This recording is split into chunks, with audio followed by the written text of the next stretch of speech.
Inside Out and Back Again is a story about a girl named Ha. I believe that's how you pronounce it. And this takes place during the Vietnam War. She and her family live in Saigon, and her dad was in the military, and they have not heard from him in quite a while. So it's her mom, her 3 older brothers, and herself. And they leave Saigon because bad things are happening. Her uncle gets them on a naval ship that's supposed to take them to a safer place.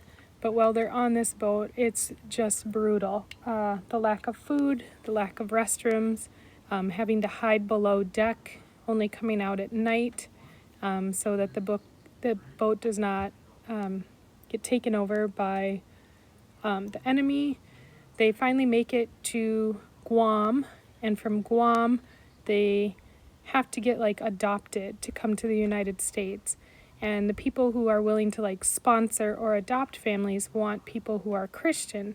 So then all of a sudden her mom tells them that they're going to be Christian so that they can get sponsored and taken to the United States.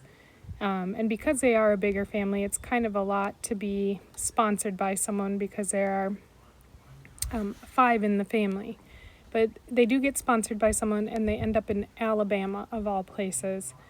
She speaks no English, and so her brother does speak English, and he has to do all the translating for the family.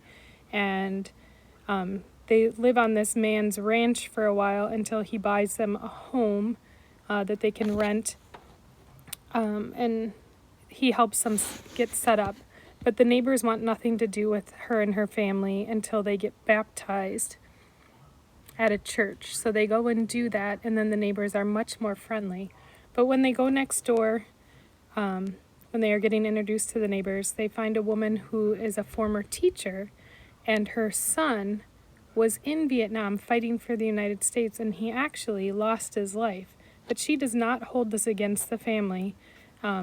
She believes everything happens for a reason, and she starts to teach Ha how to speak English. Ha is bullied so badly at school by a boy, calling her very racist names and just being so mean to her until her brother shows up on a motorcycle to pick her up from school one day. It's written in short verse or poetry form, not rhyming poetry, but just poetry form. It was a quick read, and it really opens your eyes into things that have happened in history.